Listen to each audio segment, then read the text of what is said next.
This episode of We Are Libertarians is brought to you by Audible.com. Enjoy one free audiobook courtesy of We Are Libertarians. Choose from more than 100,000 audiobook titles, including works by Ron Paul, Walter Block, Murray Rothbard, and the Cato Institute. Audible.com also has audio of radio and TV programs and audio versions of magazines and newspapers. You can get the Audible app on any mobile device or download the audio to your computer. Go to audibletrial.com/WAL or head to WeareLibertarians.com and find the link to get one free month of Audible today. Welcome to We Are Libertarians for this week, or week-ish, as it were. This is the triumphant return of me. Dear Leader, the president of all libertarians, which I'll explain in a minute. I am Chris Spangle, your host, returning from a sabbatical. A nice little vacation. I missed you all dearly, except for Josiah Crohn's. He is the world's worst listener. he really is he not? He is the worst. And I will get to things that I learned, but Greg Lenz, to my left, is the only one here. It's an intimate We're Libertarians here. Yes, it is in fact very intimate. Very quiet. Not that there's anything wrong with that. Right. We're broadcasting from the new world headquarters of We're Libertarians, which we won't explain, but we got a brand new place. We got the fireplace going. We're looking out over the lake. It's beautiful here. Chris, you're looking very very relaxed. You prepared a bottle of wine and some candles when I walked in. I wasn't entirely sure how to proceed. We need to hurry up and get you out of here. Oh, my. Well, thank you to Joe Ruiz and Dan Peffers and Greg Lenz, especially Joe and Greg, for handling the hosting duties while I was out. I needed some personal time away, and I didn't want to leave everybody disappointed. As most of you know, I am the person who founded We Are Libertarians and owns all the equipment and knows how to do all this stuff. I work in radio for a living, so it's a foreign concept running even this tiny little board and editing the audio and doing all this stuff for Greg especially. God bless Fiverr.com. I mean, no kidding. You were a lifesaver, Fiverr.com. How many Malaysians edited last week's podcast? I deployed a team of Malaysians that are all missing now. Oh. Too soon. Too soon. And then Joe Ruiz. Joe works in radio. Joe's on the sales side, but still, he's got some chops. So and clearly a very talented individual himself. So can't thank you guys enough. But I do have some things that I learned. While I was away, it didn't mean that I wasn't listening. Above all else, I am a listener of this program. Oh, no. Which is why I hate it so much. so much. But I learned a few things over the past few episodes. Not much. Am I being thrown under the bus? I didn't learn much, but I did learn the following things that I would like to highlight. So in case you missed, in case you skipped, in case you're the Chris Spangle fan out there, and you were the one guy that didn't listen to the last 4 episodes, did you do 3 or 4 without me? 3 that we posted, 1 that we haven't. One that's just Creighton and I, and I don't want to lose all 6 listeners. That would now granted we'd probably pick up the entire GOP. Right. However, I couldn't do that to Wall. Okay, so here's what I learned over the last few episodes. I learned that Joe Ruiz has a brand new podcast on this network. He started one while I was gone, and it is our culture and arts podcast. It's called The Cap, and it's actually pretty good. It's really good. I listen every week. It's on its 9th episode. And I hate podcasts. Yes. I learned that they're actually called Mazel Tov cocktails, Greg. They are. Not Molotov cocktails. I had drank too many cocktails. That's why I mispronounced it. I also learned, Greg, another fact about you, that you would, in fact, nuclear bomb Holocaust victims. Well, threaten. Threaten, See, okay. It's all about strategy. Chess. I learned, and this is the one truthful fact out of everything that I learned that you mentioned, I learned that the United States couldn't fulfill an order of gold from Germany. Mm-hmm. Correct. So, which I found that to be enlightening. I learned that Batman is available for low-rated libertarian podcast if you just ask him nicely. I learned that if Greg and Dan come over to your apartment, they will leave the door open, allowing your wife to escape. I've learned, and this is the most important thing I've learned that everyone associated with this network is a complete nerd, and it's amazing that any of us have ever touched a boob, including Gina. Actually, you know what? That's entirely true. Yes. If we were to start a libertarian dating site, we would only be able to solicit to male same-sex couples. So I was gone for approximately 2 months. I missed four-ish episodes. Only one person, only Richard James McGurr missed me. That was it. He was the only one who wrote in to say, "Come back to Wall, I miss you." I missed you more than anyone because I thank Joe Ruiz, and Joe is a natural host. Like, he's just great at it. I couldn't even pay attention. I was like a crack-riddled monkey. I had no idea what was going on. I threatened to I threatened to nuke the Jews, I'm pretty sure. You did. And I have no recollection of that. That's how nervous I was. You don't remember saying that you were going to nuke Holocaust victims? I have no recollection of saying that. Terrible. But I can... safely say the Israeli lobby will not be contributing to We Are Libertarians. I learned that after 2 months, I still don't miss Josiah Crohn's. No. And I miss him like I miss Crohn's disease. Right. That's not how you say his name. I will not give him the benefit of having his name said correctly on this program. He called me fat on Facebook one time, and thus you will be the most hated listener of all time to this program. I learned...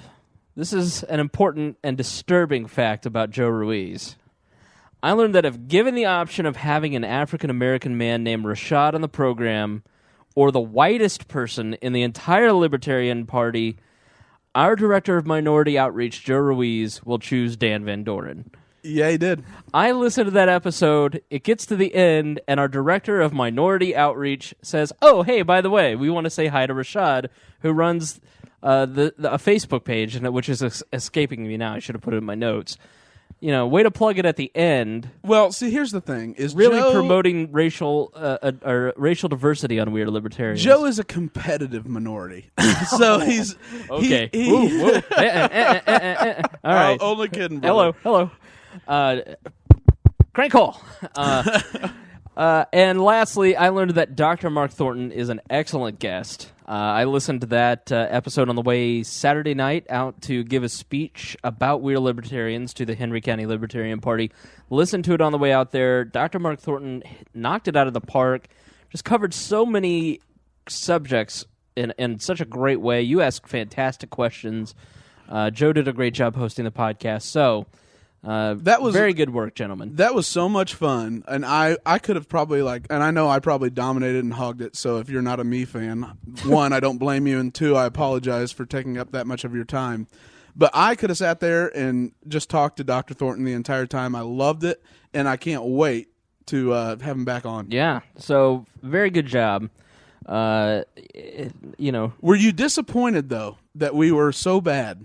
You guys weren't bad. No, I've said this a lot in the past, that We Are Libertarians is fortunate enough to have enough people that are really talented and good that they can host a middling podcast like ours in the events that I get hit by a bus.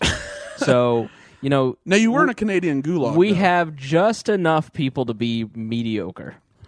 Well, Joe's great though, and I am the head of the Peter Principle here. You've come very far. Yeah. I forgot the bit. I forgot the bit that we were supposed to do. I have to edit that in though. You do. You were kidnapped by Canadians. I was kidnapped by Canadians. Yes, I am smelling of maple syrup. That is our new location. We are now in a Canadian bacon factory. Saskatchewan. Is that right? How you say it? Does it even matter how you say it? No. Exactly. And you have a new hat. I do. Mount me? No, it's a Mountie. Let me finish a couple beers and we'll get there. Okay. Hey, now. All right. So let's jump right in there into these subjects here and all this news stuff. Not a lot of attention span on my part towards the news, but I really, this week, started pouring in to give you all a good show, especially since I knew that it'd be Greg and I. Poor Greg's so uneducated. I am. He just doesn't know much. You'd be amazed what you can fake. I'm just so tired of calling Joe and saying, you're doing a great job while I'm gone, Joe, but it's poor, simple Greg.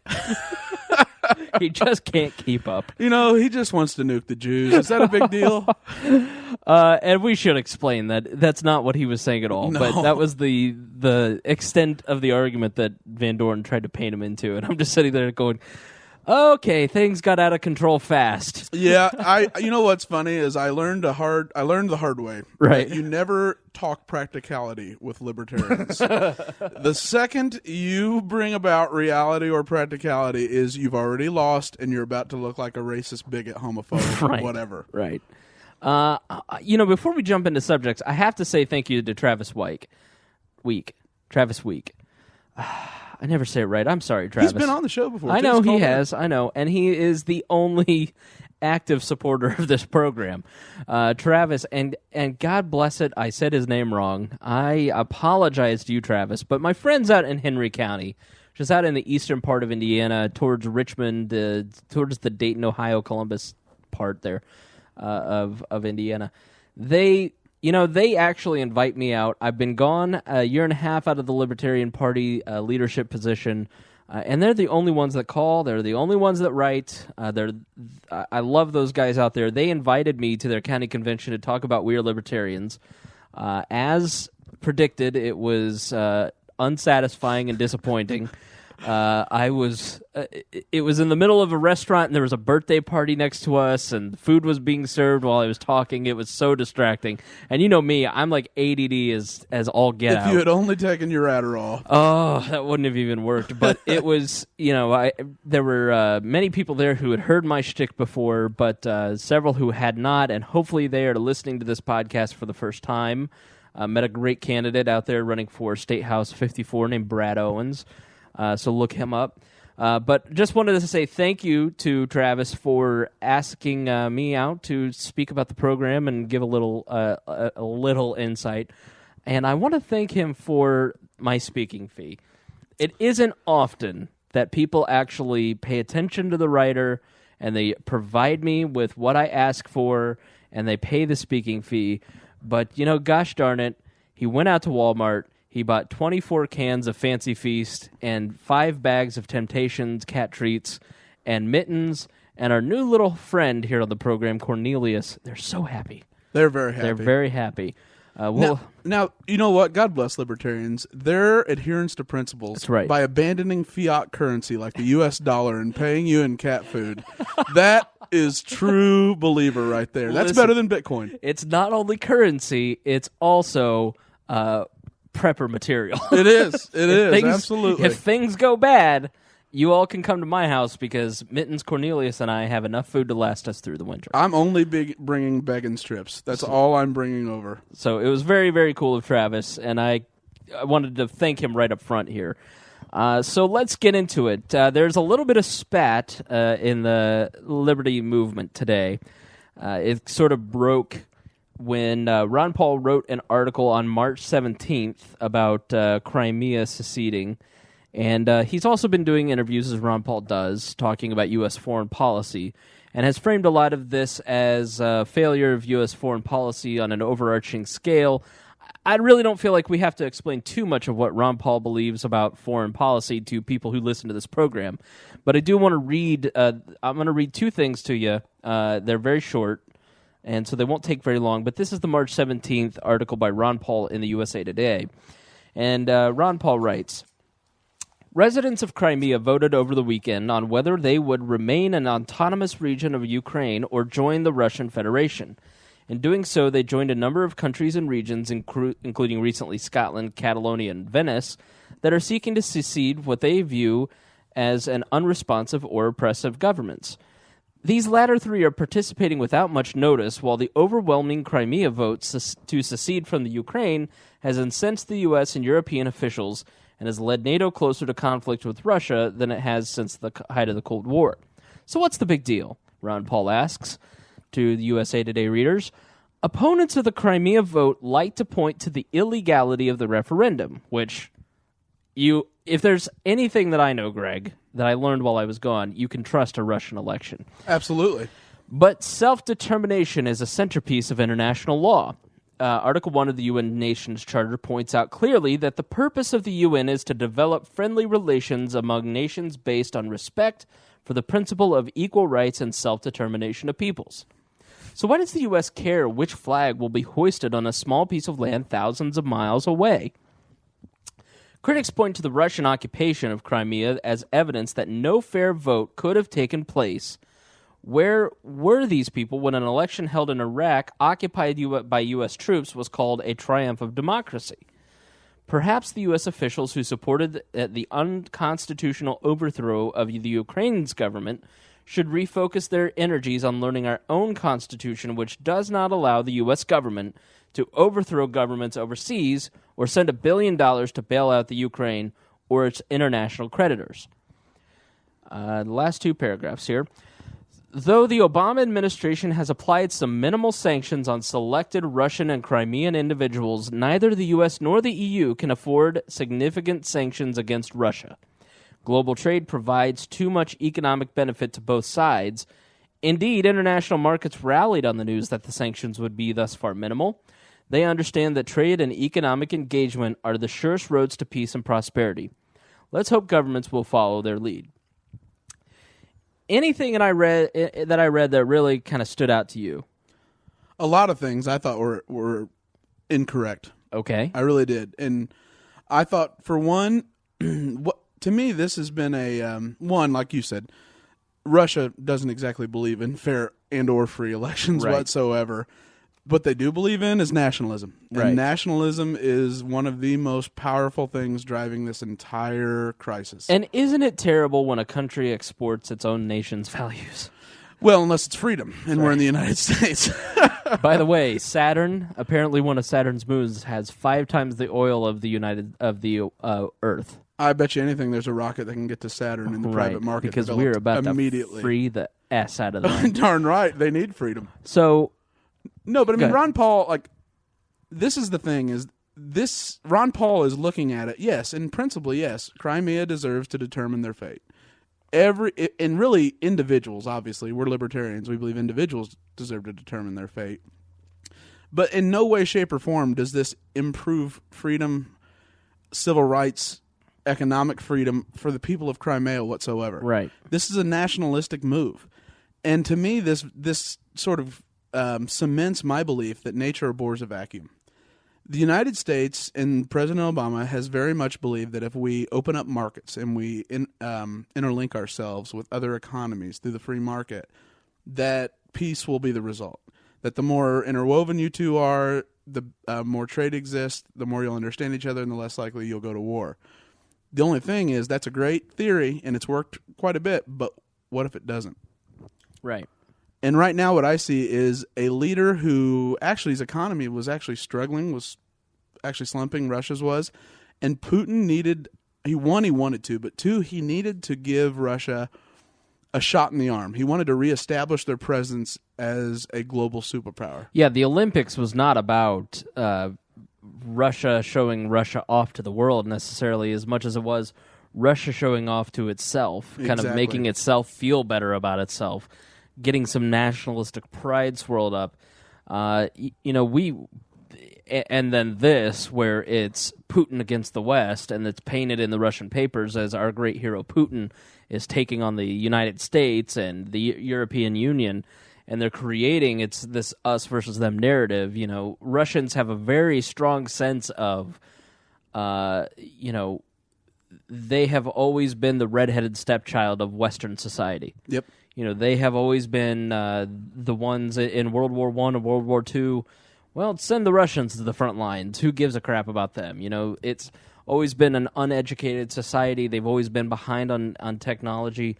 And their entire history, and you saw it in the Olympic opening ceremonies, was about building up their national ego, building up their national pride to let's be honest, legitimize the failures that have been their governments, especially in the 20th century. And in geopolitics, this is an exercise in letting people save face. The United States, after the Cold War, President Reagan was more guilty of this than anyone else, stands up on a world stage and says, Mr. Gorbachev, tear down that wall. When you hit someone's ego, when you hit a nation's pride, in the short run, yeah, you might improve things geopolitically, but a lot of times you have someone like Vladimir Putin, who is a former KGB operative and who understands the importance of walking tall as a Russian citizen. And you created a monster because you wanted an absolute victory. And like the Russians aren't like the Chinese. The Chinese literally refuse to play a role on the global stage in foreign policy unless it involves economics. They are as practical as it gets.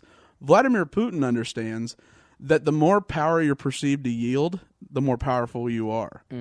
China could, honestly, they could flip Russia. They could buy Russia, right? Fix it up and then split it up into little Soviet satellites again. But Vladimir Putin understands that by outplaying President Obama, and then Obama made a huge mistake by going after Medvedev, the former prime minister before him, or president before him.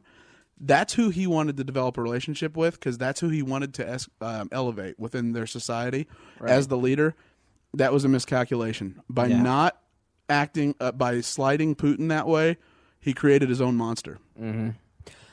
So this leads us to Students for Liberty, which Students for Liberty and Young Americans for Liberty are the two most prominent youth groups within the Liberty movement. Young Americans for Liberty, our good friend Creighton Harrington works with them. An official show sponsor, right? They're an official show sponsors. They personally pay me for every time. No, it's a joke. It's a joke. That joke, by the way, dates back to when Creighton was just volunteering, and they work these kids up into such a frenzy about 501c3s and all this, and the tax man will come get us if you say this or that. And so Creighton would just freak out when we'd say, yeah, YAL sponsors this program.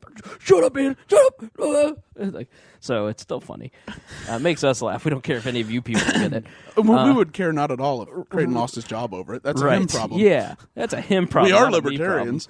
Young Americans for Liberty are more Ron Rand Paul. They're more Rand. More Rand. They're more conservative. They're Ted Cruz, Amash, that crowd. With all due respect to my good man Creighton Harrington, they are heading down that road, that Karl Rove, young college Republican working in the basement of the RNC for Goldwater, hardcore libertarian values, and now he's Karl Rove, and then it's compassionate conservatism, right? So it just stand fast to your principles, young men and women. And then there's the Students for Liberty, which is a much older group, much more grounded. YAL is much more politically minded. And that's why they sort of tend to float towards people like Rand Paul, Justin Amash, because they want direct action in elections. Students for Liberty is a little more philosophical in its nature. They're the anchor. Yeah, some would say that they're left, and maybe there are left libertarians there, but I just think it's because it's more philosophical that it comes across that way. They won't abandon civil libertarianism as quickly as certain elements of the liberty movement will. So Students for Liberty, led by Alexander McCoben, who is a co-founder of the group, put out a statement today criticizing Ron Paul. And this is from BuzzFeed, from Rosie Gray, who writes, criticizing Paul, who has characterized Crimea's largely unrecognized referendum as a secession and has called for the U.S. not to act against Russia in this crisis. And so McCoben praises Rand Paul, which is interesting because of the rumors that we hear of the tension between, SFL and the Rand Paul folks. So this is what McCoben wrote. And this won't be long, so I try not to bore you, but I think it's interesting. While it's important to criticize misconduct of the U.S. and some of its Western allies exacerbating the turmoil in the Middle East over the past 2 decades, it is also important to remember that there are other aggressors in the world. Russia, with its ongoing wars in the Northern Caucasus, the invasion of South Ossetia, and the most recent annexation of Crimea being key among them. Former Congressman Ron Paul, and man, is this a statement that I couldn't agree with more, and that I have said repeatedly on this show. Former Congressman Ron Paul, whose views are interpreted by many as wholly representative of the libertarian movement, gets it wrong when he speaks of Crimea's right to secede. Make no mistake about it, Crimea was annexed by Russian military force at gunpoint, and its supposedly democratic referendum was a farce. Besides a suspiciously high voter turnout, With legitimate international observers, the referendum gave Crimeans only two choices: join Russia now or later. And what I agreed with was that people see Ron Paul as the spiritual father of all libertarians. And to be honest, you really just challenge his kingship of libertarians, since you are in fact the rightful leader. Listen here, Ron Paul, the president of all libertarians is coming for you. If you want to hear that story, I'll tell that at the very end and explain that joke. It's much too simplistic to solely condemn the U.S. for any kind of geopolitical instability in the world. Non-interventionists that sympathize with Russia by condoning Crimea secession and blaming the West for Ukrainian crisis failed to see the larger picture. Putin's government is one of the least free in the world and is clearly the aggressor in Crimea, as it was even beforehand with the support of the say it for me, Yanukovych? Yeah, Yanukovych regime that shot and tortured its own citizens in the street of Kiev. The recent spate of anti-war activists arrested in Russia is just one of the many examples that illustrate that the Russian Federation is not a free country, and everyone should be very careful with showing sympathies to an autocratic leader such as President Putin. In contrast to his father, Senator Rand Paul gets it right by condemning Russian aggression while not subscribing to hawkish calls for military intervention at the same time. It is one thing to not intervene. It is another thing to applaud an autocrat for the sake of blaming our own government. Do you, I thought this was kind of interesting, what's added to the BuzzFeed article here. And no, it's not 17 reasons that Students for Liberty hates Ron Paul, but one of the SFL spokespeople, Frederick Roeder, writes, but we think that it's important to condemn what Russia's doing. Russia is one of the least free places in the world. In the Ukrainian case, it's obviously not the U.S. government who is the aggressor, but the Russian government who have invaded parts of a sovereign nation, Roeder said. I think there are a lot of people who get confused by this, including Ron Paul and some libertarians who would say, oh, that's secession. But we did not observe a secession from Crimea, but a military annexation, Roeder said. He added that Students for Liberty had organized a protest outside the Russian embassy in Berlin last week. Our thoughts and prayers go out to all of those students. Who are now missing. who are now sick. Yeah. So SFL comes out, long and short of it, to summarize a long story. SFL came out and said, we don't have to constantly blame the United States government, even when clearly the United States government didn't do anything in this case to have a direct cause. Maybe, there's always cause and effect in foreign policy, but we're not the one rolling tanks into Crimea. We're not the ones, forcing Putin to invade this country. We're only helping overthrow the Ukrainian elected government. It's non-direct by giving them lots and lots and lots of money. But it wasn't. We weren't the reason the tanks rolled in there. It does, there's certainly. All right, well, I'm not going to lie to you. We took a quick break, and I completely forgot what I was talking about. Well, sometimes you got to kick the rest off. Yeah. I'm normally really good about remembering exactly where I left, like mid-sentence I can stop and remember. Canadian brainwashing. I think it's because Gina's not here. Gina's my rock. So...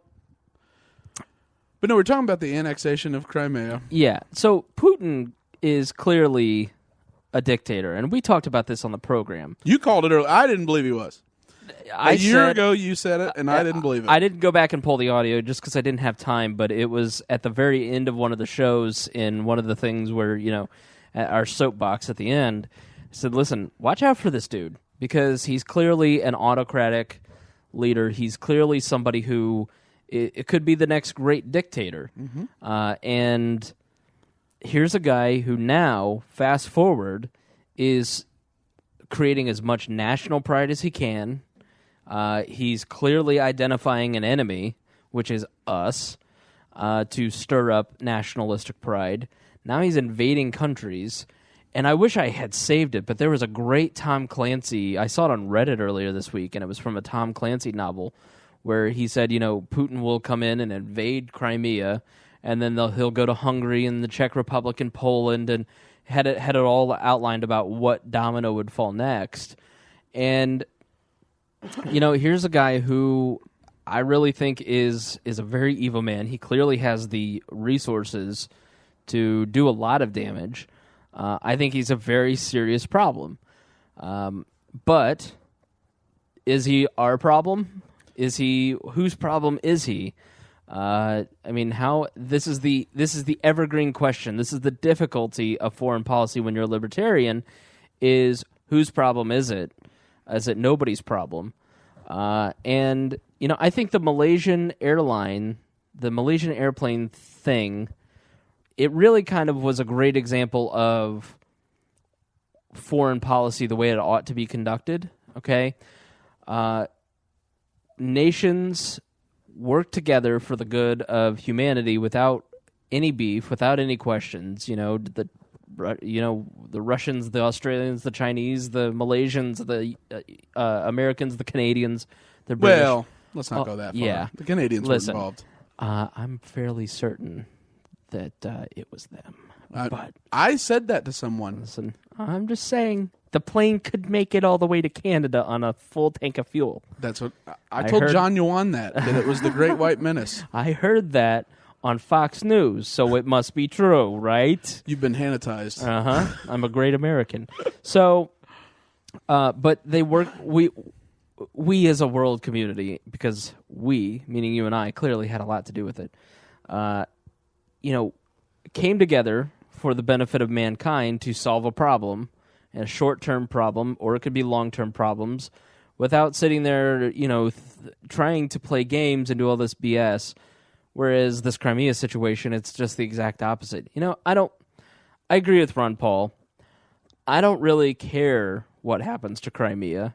I know that's very fat, piggish, selfish American me, but they're not invading our doorsteps. When does foreign policy become a problem? When it comes to your doorstep, is what Ron Paul would outline. I don't agree with Ron Paul that American foreign policy is a direct result. Now, what we do afterwards is where Ron Paul is right, where it's like, listen, why are we sending billions of our own money to the Ukraine, to try and have influence? But that's sort of the age-old question. And you know what? Students for Liberty is exactly right.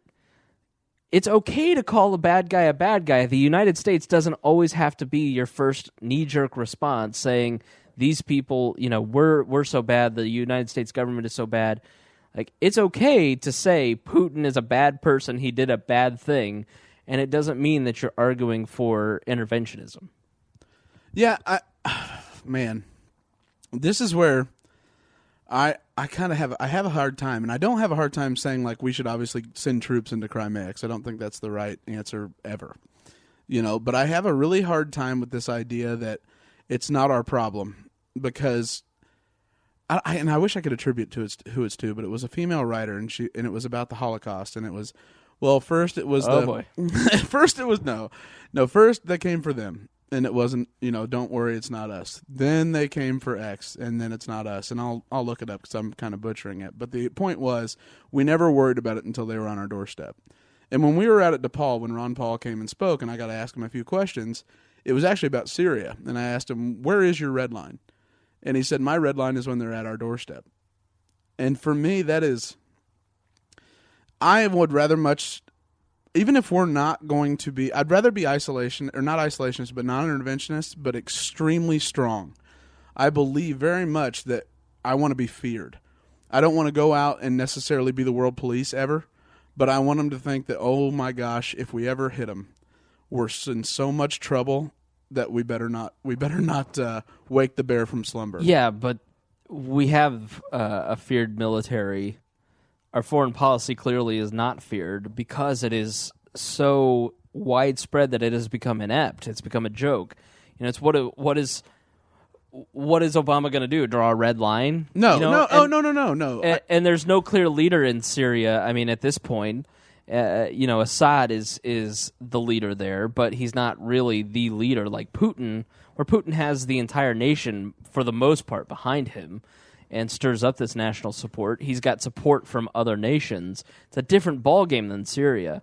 And I'm saying that was a strategic mistake made over years, that we got ourselves into a position where we didn't have any leverage. If we had leverage, if we had financial leverage, if we had military leverage, if we had any kind of leverage whatsoever, you can keep Putin from becoming the expansionist autocrat that he probably wants to be. But isn't that Monday morning quarterback where you're kind of sitting there saying, "Oh well, we shouldn't have gotten to this position"? You know, it's hindsight a little bit. I don't know. I mean, how? I think we're predictable. That's what bothers me. And I've said this before on the podcast. What I loved about, and I didn't like Richard Nixon. I'm not saying I love Nixon, but he let it slip that he was suffering from a mental instability and was thinking about dropping the bomb. And when you create that, you know, it's like Machiavelli. You create an environment of unpredictability. Right. People are much more hesitant to move. Right. And President Obama has embraced a worldview that he can work things out, that we can interlock markets, we can talk, we can work things out where it's economically beneficial for everyone. There are certain men in this world, and that's been the course of history, that you can't negotiate with. Right. And doesn't Putin seem to be one of those people? He is. And I don't think we should hit him. I mean, I don't think we invade. All that's a waste of time, and it'll serve no purpose whatsoever. But what you do, and you send that to no. You have to scare them and show that you're a threat and that you're dead serious. Oh. Oops, that was harder than you just knocked your cat down. Oh, no, she's all right. She's tough. She's been through a lot lately. But if you're not perceived as a threat, I really do think you are. The United States has clearly lost ground in the world.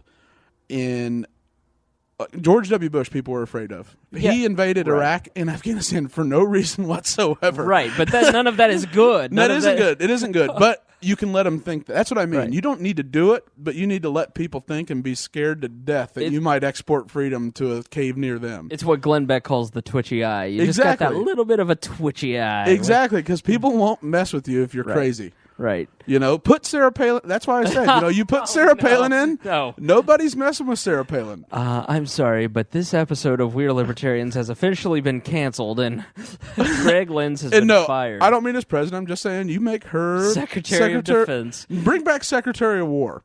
Let's bring that name back. We'll name Sarah Palin, and we'll call it the Bulldog position. Or a pit bull. The pit bull with lipstick. Sounded kind of sexy. I think that is one of the worst ideas you've ever had. No, and it is a bad idea, but I think you get the principle I'm talking about. Right. I don't think it's right. And the responsibilities of Crimean people. The problem of what you're saying is, how do you create that? You can't create that. It just exists. You know, it's a person like George Bush is, you know. I don't know. I don't buy. He was a terrible foreign policy president. For sure. And he was a terrible domestic president. And he was terrible on everything that libertarians care about. He just took the imperial presidency and just put the gas pedal to the floor. And Obama has found another gear. I don't know how, but I mean, heaven forbid Hillary gets elected. They don't fear President Obama, and I mean, they probably should. Like, if Russia were a bunch of caves in the Middle East, you know, then they would be the drones would be all over the place, you know? Right. But unfortunately, Putin is, and he's actually better. He's a better politician. He's more insightful. He's sharper, and he's outplayed President Obama this entire time. His entire presidency. At every step, it's somebody said this week. I forget who it was. Putin's been playing chess while we're playing checkers. Rogers from the Mike Rogers. Yeah, Mike Rogers. And doesn't that really seem to be a consistent theme with Obama's presidency, where he just gets outplayed at every single step? Bill Clinton said it during the campaign. Mm-hmm. He is the amateur. Yep, he is. And so was George Bush. I mean, let's be fair. You know, he was. Who wasn't amateur was Donald Rumsfeld, Wolfowitz, Cheney, all those guys. But, you know, and Obama doesn't really have any of those old guard people around, except for people like Podesta and some of those folks. But it's scary, though, because I doubt he stops here. I bet you anything. I read today on Business Insider his next move's going to eastern Ukraine, which already wants to side with Russia anyway. Yeah. That's his next move. Yep. Moldova came out. Part of Moldova came out today and said that they want to be part of Russia. if they want to be part of Russia, I'm sure there are people within that country who don't want to be part of Russia. And here's the interesting thing to me. You've got Venice, you've got Crimea, Moldova, the other country that he listed. What was the other? Belarus. You've got these countries, we've talked about it. We've talked about the pre-World War I history and the moves that nations make. Specifically, if you go back and listen to the episode of where we interview Ron Paul, we talked a lot about this in that episode, where these moves are being made and the map is changing. Like when we go about our daily lives, we don't think about the map changing. It's just what is on the map is set. And now it's starting to shift a little bit. You're seeing these geopolitical shifts. You're seeing things break up. It's not because of civil wars necessarily. It's, I wouldn't really classify Crimea as a civil war. It's wealth. Yeah. That's what this is. Ukraine was on the verge of a debt crisis. Europe can't offer the financial aid package that Russia can. Mm-hmm. I mean, wealthy, obviously, the golden rule is that he who has the gold card makes the rules. And Russia has, and their economy's slowing, but he has plenty of money. Russia's doing well. They can bail out the Ukraine. They can offer cheap gas. And then that's the eerie part, though, is now all of a sudden you're talking about pipelines that go into Europe. Right. And all of a sudden, all the benefits of being U.S. allies, you get, and Putin decides to put economic sanctions on the EU. The citizens start, they see, well, man, if we just took the Russian package, why are we sticking with the Americans? Right. The world becomes pretty hostile. Yeah, we're on the verge of a Cold War. Exactly. And you know what? Putin is the type of guy that doesn't mind putting a few million bodies up against ours. It's the cost of doing business for him. He doesn't consider Russians to be, it's his power. He is that type of guy. And he controls Europe because he controls the natural gas and the oil and the resources, and the Europeans have put themselves in a terrible position. And man, if it's going to be Russia with China in the mix versus the Europeans and the Americans, I'm not feeling confident about that situation. And that's the play if I'm an American foreign policy expert. Right now, China literally is agnostic. Mm-hmm. Where can we get the cheapest resources, and would you shut up and quit disrupting trade routes? Right. That is, they are by far the most pragmatic world power in a long, long, long, long time.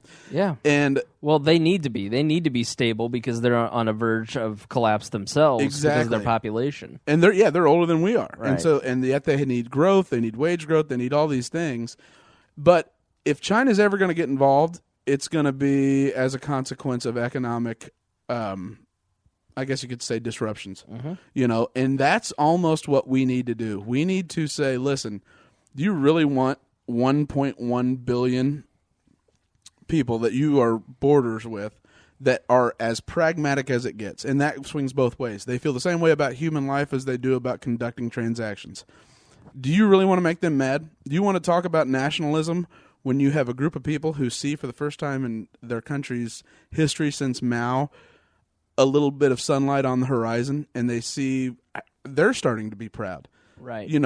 Chinese billionaires are popping up all over the place. That is not a fight that Vladimir Putin wants. Right.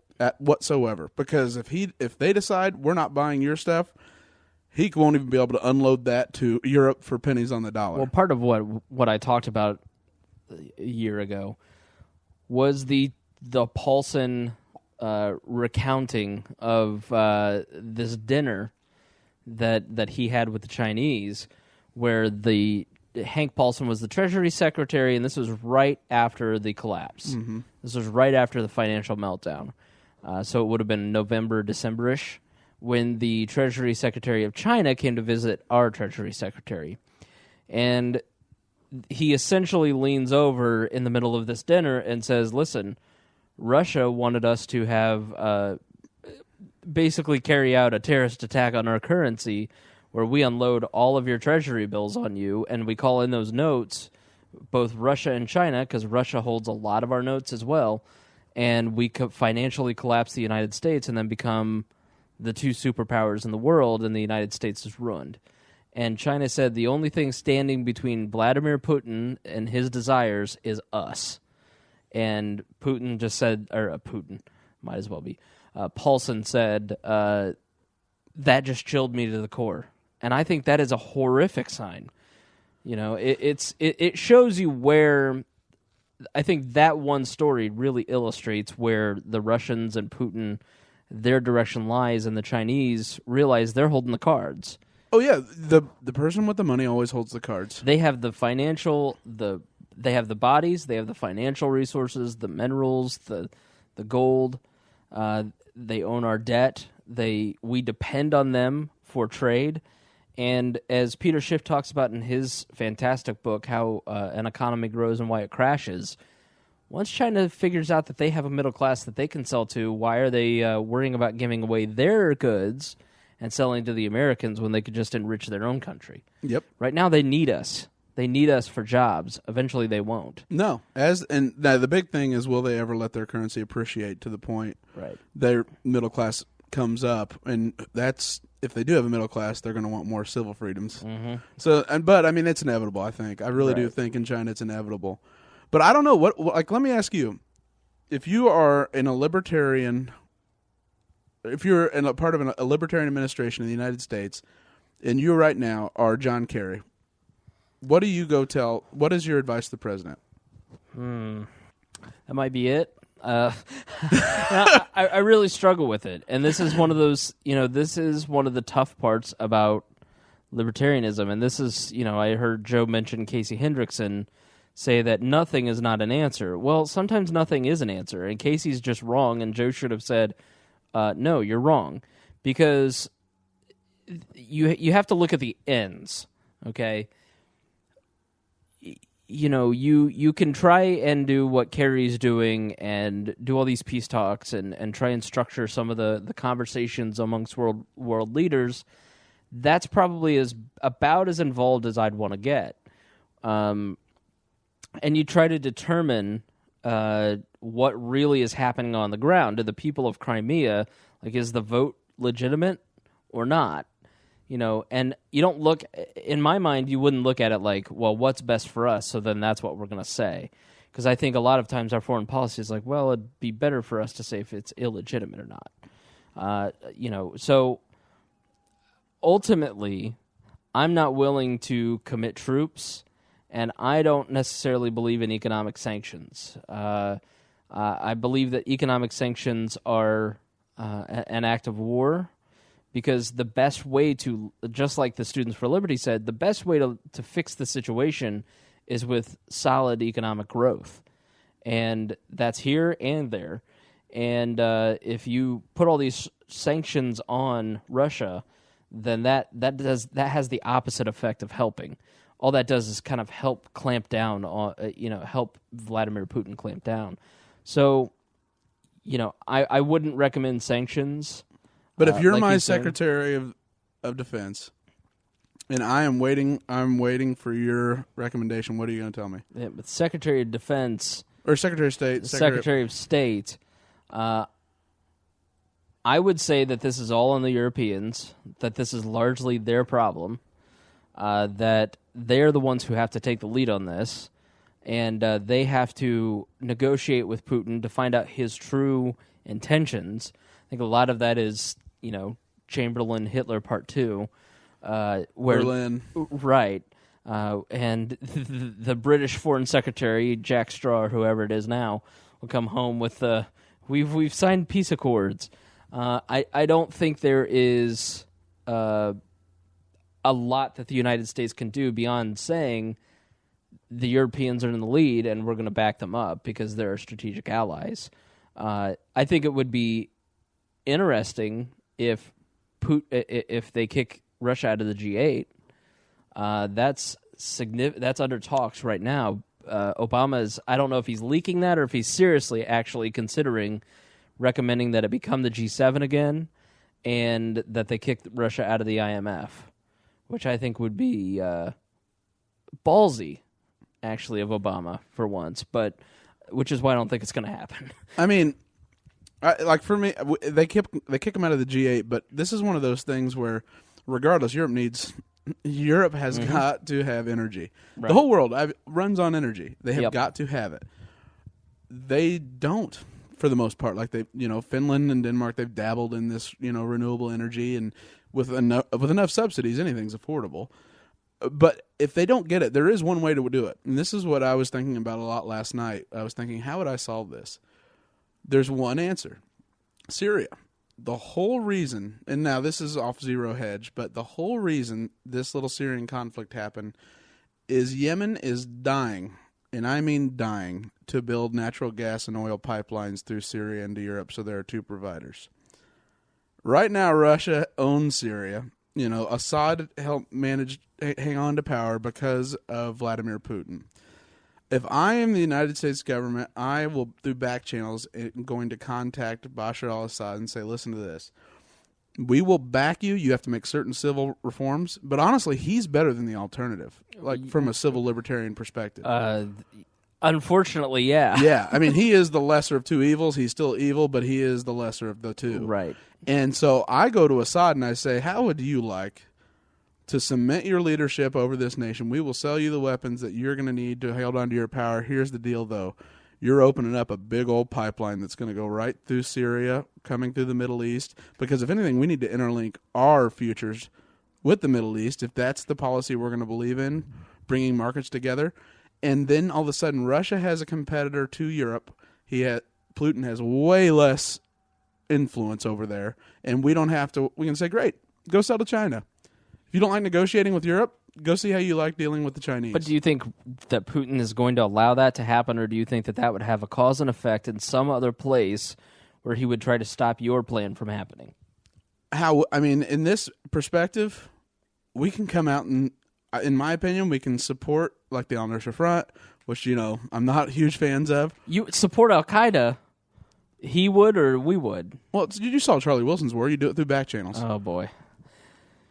What? That's how the Russians lost last time. I just... my there problem, aren't any good options. I know, that's always the problem when we get to this subject, when we get to foreign policy, is that there are no good options, and there are no options where America makes the moral play. The only moral play is sometimes the closest to a moral play is to not get involved. And even that's complicated, because in a case like Syria, people are being gassed to death, and you're just going to let them die. Mm-hmm. You're going to let Hitler kill 6 million Jews and 6 million... pretend you're Switzerland and say, what do you mean what happened? Where did this gold come from? It's... What is the moral answer? And, this program is not always the best at telling you exactly what you ought to believe, unless Maya's here. The real answer is for the Crimean people to say, no, we're going to lead ourselves. Right. Why don't you guys shut up? Right. We have our own. That's the real answer. Who's the strong man in Crimea that's going to be their leadership? Yeah. Where are these the people that believe in self-governance and determining their own future? If they're not going to stand up, and we should support them if they exist, and that's always, in my opinion, the libertarian answer, but we haven't been able to identify them because they're either under the threat of Putin's black bags or... Yeah, well, creepy Crowley. Okay, so anything left? So who do you side with more, SFL or Ron Paul? Oh, SFL for sure. Ron Paul. Don't get me wrong. In principle, I totally do. Unfortunately, we don't live in theoretical land. Mm-hmm. People are dying.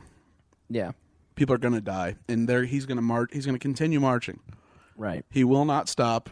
And the only leverage that I see, in my opinion, is Syria, and we make a unbelievable deal with the devil, with Bashar al-Assad, but it'll make Israel happy, it'll make Yemen happy, and all of a sudden, Vladimir Putin doesn't hold all of Europe underneath a gun. Right. You embolden one strong man with regional desires over one... But you build him in his own little kingdom. Right, massively powerful, which...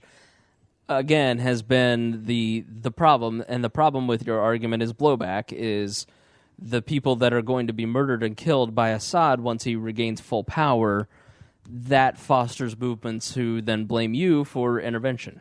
I mean, so that's the fault with your argument. Oh, and there is tons of fault in my argument, but to me, it's the only thing I see available that has us not allowing Putin to just grow and consolidate his power. Right. Okay, well, we have no answers for you. Rainbows. So if you, I know there's probably somebody right now screaming at their iPad Pod Zune. They have those in Idaho? Because I bet you it's Josiah. Write us in. We'd love to get your questions. If you've got questions for us, please write us in Spangle, Spangle, at We Are Libertarians, or editor at WeareLibertarians.com. Let's finish up with Fred Phelps. This extraordinary scumbag died this week. But I have a question for you that is going to probably piss some people off, but I think that it needs to be asked. I saw somebody ask it on Facebook. What did Fred Phelps ever really do wrong? I was like, well, obviously he's the guy that hates fags guy. He was the guy that protested soldiers' funerals. And the person went on to post, he never actually hurt anybody. He just had opinions that were wrong. So why is he the bad guy when we have a president that continually bombs and kills and drones and, Well, if the comparison is that, then he is a schoolboy, you know. We have a president that what was the wedding that the drone strike? Yeah, the Yemen. It was a wedding in Yemen, right? And they exhibited signature patterns, signature strike. And how many people, women and children, died? Oh God, at least 30, 40. Right. And that is morally okay to our society, but a guy who has an opinion that 99%, 99.5% of our society does not agree with is the most villainous person in our society. His villainization is his approach. Right. He doesn't give people, he doesn't consider anything sacred. So before people think that I am agreeing with Fred Phelps, or I don't want anybody to have any kind of cross signals here. I just thought that it was an interesting thought about Fred Phelps, is that, he never actually violated the non-aggression principle. He had opinions that everybody hated. He was a tremendous scumbag in how he presented himself. He completely misrepresented a religion. And pissed everybody off along the way, especially the last few years. And he is a cult leader. Their movement. I mean, the Kevin Smith movie. Did you see the Kevin Smith movie about? No, I never saw the knockoff of the Westboro Baptist Church. Man, Red. Oh, I know what you're talking about. Red State. Red State, which was a great movie. Check out Red State, and he basically puts the Fred Phelps situation in, and it's a cult. But he didn't actually kill anybody. He didn't punch anybody. He didn't actually walk up and hit anybody. He just had opinions that were wrong, and I think it's the Walter Block argument, is what are we really upset about? Why are we really upset about Klan members when, by and large, the Klan members today just have opinions that are wrong. And that's not it. I mean, that's an impossible, because the Klan has a history of doing things wrong. Like Fred Phelps, Westboro Baptist Church has never committed physical violence against an individual. But they are morally outrageous while we have people in our own government, and because it's perpetrated by the government, it is okay that they do things that are immoral according to the non-aggression principle. For sure. But that's the nature of public opinion. Right. Anytime something's popular, it's okay to violate to make the, what would you call that? The case that it's okay to abandon your principles in this one time because it's popular. Right. But Fred Phelps never did anything that violated the non-aggression principle. So he lacked in tact by doing it when a time a family's grieving. So how do we get to a place in society where it's not okay to hold the opinions that Fred Phelps holds, and it's not okay to, I view Fred Phelps as, and I know that it happens all the time. You say this, you bring up these topics, and people don't listen to the disclaimers. I don't think that Fred Phelps was a good human being. I am glad that he is currently in a Saddam Satan situation similar to South Park right now. I want to ask you the question, Chris, do you still go to the Westboro Baptist Church, or have you since stopped attending? No. No. I feel like they are profiteers. They are lawyers by trade, And wasn't he like some... He was a civil rights lawyer that helped get, according to him, keep in mind, he's the self-proclaimed man in Kansas that got Jim Crow laws stricken down. Right. He worked for the NAACP. But his daughter, the one that's going to take over, is a lawyer. And basically the rap is to be tremendous scumbags. So people violate their civil rights. Then they sue the people that violate their city rights, whether it's on First Amendment issues usually.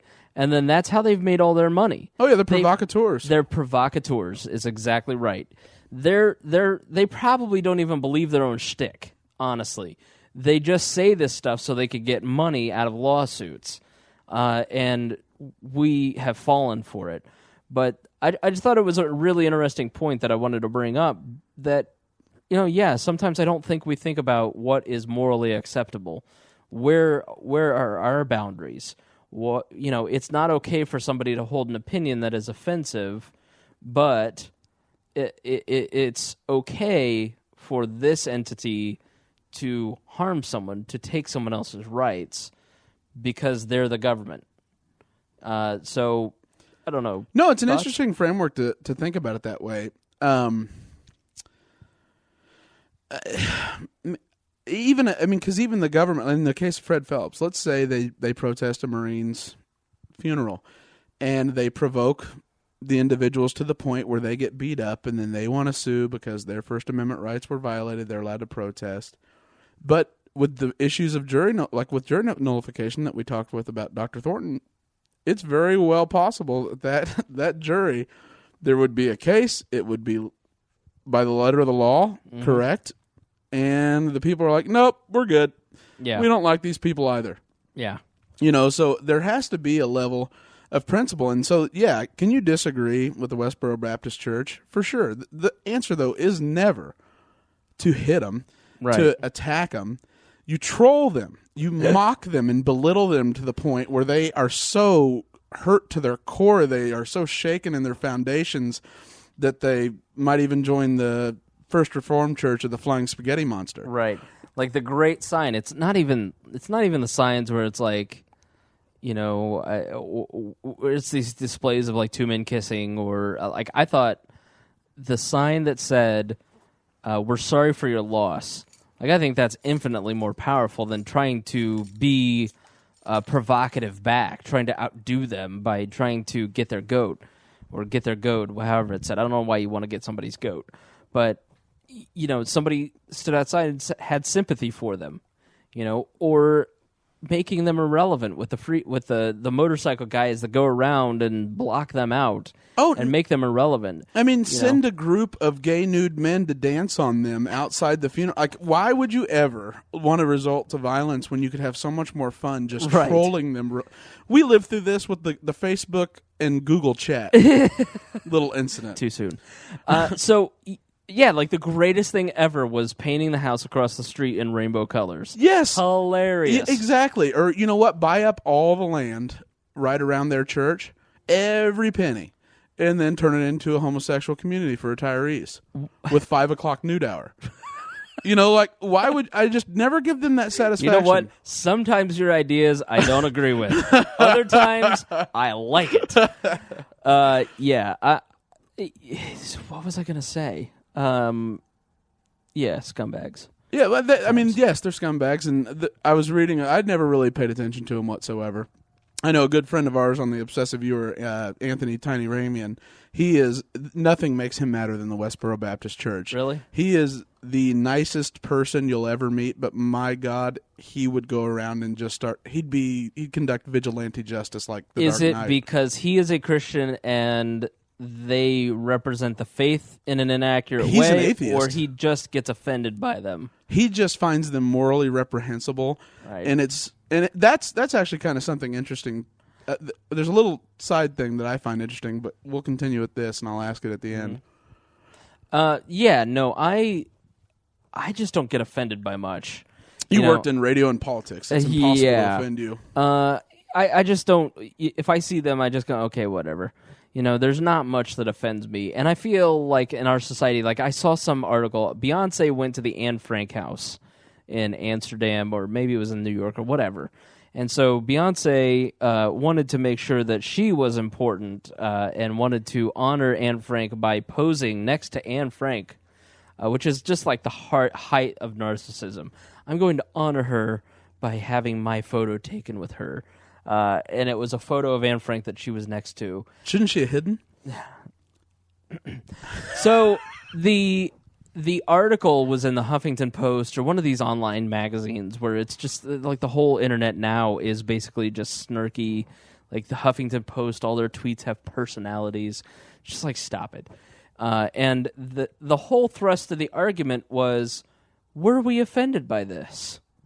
No, we thought it was beautiful and moving. It was a great tribute. First of all these websites love Beyonce for whatever reason.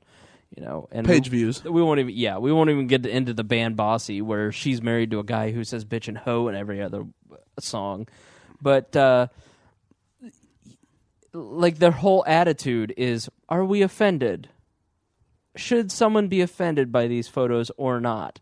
It's like that's the central question that we're going to start asking ourselves as a society is, are we offended? Am I offended? Are you offended? I'm not offended, but somebody might be offended.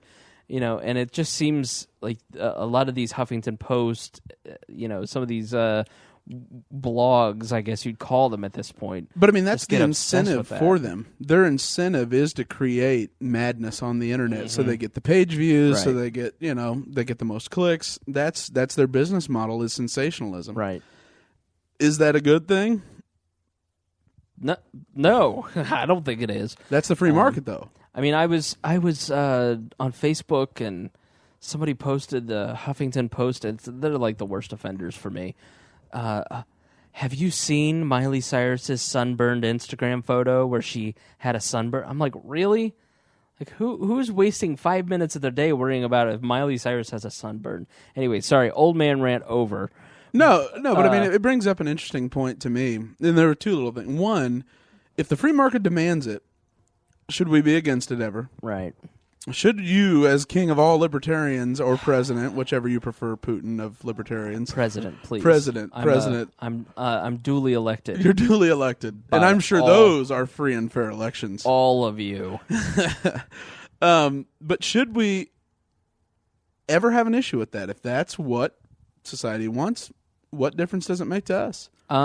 Should you be outraged if it's Miley Cyrus and not the Westboro Baptist Church? I mean, I still looked at it, but it's Miley Cyrus.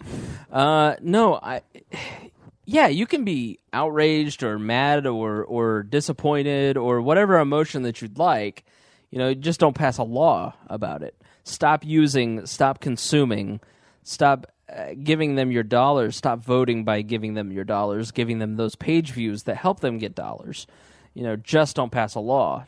I can't force them to not put up Miley Cyrus pictures. I shouldn't pass a decency law on the internet. God forbid. But that's not my right. My role is not to say, listen, I think that this is information that is not valuable to anyone. But you still clicked on it. Well, it's Miley Cyrus. But no, I didn't really click on it, but I just saw it and I was just like, really? Like, who cares? So, anyway, so ask your question because we got to wrap up. Yeah, and this is I just always find this interesting. And it's actually from the movie The Ides of March with George Clooney and Ryan Gosling. Did you ever see that movie? It was about politics. No, I'm sorry, I'm straight. No, it was a political movie. Oh, okay. With Paul Giamatti and Philip Seymour Hoffman. I always hear Ryan Gosling and I think of The Notebook. Oh, he's so dreamy. I know. Those abs. And the question was, and it was a fake interview, and George Clooney's the Democratic presidential nominee, and Charlie Rose is asking him about capital punishment. Mm-hmm. And he goes, now, if your wife, and his wife was sitting out in the just off of the camera, if your wife were killed in the middle of the night, would you in fact go and try to get retribution over that individual? And he goes, I would. I very much would. I would go and want to kill him. And Charlie Rose goes, but isn't that a bit hypocritical since you don't support capital punishment? And he goes, no. He goes, because society and what the kind of government we should try to create should be about aspiring to the best in each of us, something to attain to. And all of that case would be a crime I'm willing to pay the penalty for. Right. Right? So as libertarians that sometimes don't believe in government, various brands of libertarian vodka, where do you stand on that? Where do you see, should a government ever try to create the best we want to attain to? In that direct example, I completely agree. I'm against capital punishment. I don't think the government should have the ability to take a life ever. The only time that it is morally acceptable is in the case of self-defense, either nationally or, and if you're an open borders person, you don't agree with that, or self-defense if you're trying to break into my home and steal my kitties, then I will kill you. So that's the only time that murder is legally permissible, in my mind, is if you are trying to do harm to another, you take the risk. If you try to break into my house to steal my stuff, or if you try to break into my home to physically harm me, you accept the risk that you walk through that door, you may get killed. And if I kill you, it's my right because you're the idiot that tried to break into my house. As far as government trying to craft better outcomes, it's issue by issue, it's case by case. Because in that particular case, I agree with George Clooney. Was it George or yeah, Ryan he was Gosling? the candidate. Yeah, I didn't think Ryan was that deep. But, aspiring to the best of us, well, I think the best in human nature is when a homeless child is fed. I believe that the best way to do that is through private charity or private or personal interaction. I don't believe that it's best done by the government. What's the most effective way to feed a homeless child? It's not with government. It's not with welfare. It's not with WIC. It's through private means. So in that case, that example, yes. In another case, no. So it's really hard to have a principle when you kind of got to decide things case by case, don't you feel? But is that a principle that... But government aspiring to the best of human nature is not one of my principles. It's not a principle of government. That's hopes and fairy wishes. And who wrote that? Was that one of your West Wing show things? Who's that? David Chase? Which guy was that? Who's that? Like who do you like that writes the? Oh, West Aaron Wing? Sorkin. I love Aaron Sorkin. Yeah, was that Aaron Sorkin that wrote that movie? Which movie? The Ides of March? Yeah. No. Okay. No, he wrote like A Few Good Men. Okay. And You Can't Handle the Truth. Oh, that is the greatest. Literally, Jack Nicholson there should be an Oscar for greatest of all time. Have you ever heard the story behind that either? Aaron Sorkin's sister was Demi Moore in the JAG Corps, and that was based all off of a true story. And he was bartending with Bruce Willis in New York City, like right downtown, and he wrote it on napkins while he waited for plays to get out. Wow, that's amazing. I'm sorry, that knowledge will never get you anywhere. So nerd-tastic. Okay, we got to wrap up. So anything that you'd like to mention that you forgot to mention that you missed, blah, blah, blah? Watch for the Russian invasion of eastern Ukraine this week. Okay. The president of all libertarian story. So I was the executive director of the Libertarian Party of Indiana. So my job was to basically I was the caretaker of the libertarian home. Herd cats. I was herding cats across the state of Indiana. And before that, I had worked in small-time radio. And I was the producer of the Abdul in the Morning Show, a political talk show. And so I did a lot of interviewing and interaction with many political figures. I'm sorry, I hiccuped.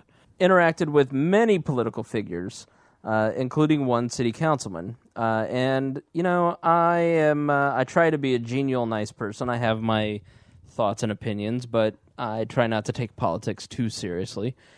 So I got along with a lot of Democrats. And there was one Democratic counselor, and met him out on the street one day, and he walked up, and another Democratic counselor walked up behind him, and he goes, "Hey, how are you doing?" And I'm like, "I'm great. How are you, counselor?" He's like, "Great. Let me introduce you. Counselor X, I'd like to introduce you to the president of all libertarians, Chris Spangle." I was like, wow. I don't think I want that responsibility. I don't even like executive director right now. So even libertarian elections aren't free and fair because clearly there was no election where you were anointed this role. To be fair, I started out as Prime Minister of all Libertarians. I then went for a brief time to President of all Libertarians. I'm now back to Prime Minister of all Libertarians. So you are the Medvedev of Libertarians. Exactly. Okay, so happy to be back. I mostly missed it. I have enjoyed my time off. I've enjoyed listening to the show. I thought they did a great job while I was gone, and really didn't miss a beat. You guys did a really good job. So, well, we'll see. Yeah, I don't know. I don't really. I can assure you that Josiah Crowns would disagree. Crunts. I don't know how to say it. I don't know. Do they even have podcasts in Idaho? I don't know. Hey, what state is it? Idaho. Also, I want to say a big shout out. I hope she hears this, and I'm sorry, but I'm going to have to say your last name, and I'm not going to get it right. Samantha Wotiz. Samantha had... Roads. Rudes. We want to congratulate you on having your first child. I believe it's your first child. Dedicated listener to the podcast, avid Galt fan, still has not given up the dream, but neither has he. So, and hopefully we'll see our little buddy soon. We're in talks. Should we have those little things that Rush has where it says Rush Baby on board, where it says Wall Baby on board? Oh, Samantha, if you want one of those, let me know. We'll make you one. And then, so my people are talking to Galt's people, and maybe we can make that happen, so we'll see. How are they doing it? Well, I had to throw the note over the moat, which was full of non-fluoridated water. That's an incredible tinfoil hat you're wearing. Yeah. All right. No, we love Chris Galt. He's the man. All right, kids. Thank you for having me back. Thank you for making it this far on the podcast. You are a true and dedicated listener of the show. You are also a great American. And as a result, we promise to do better next time.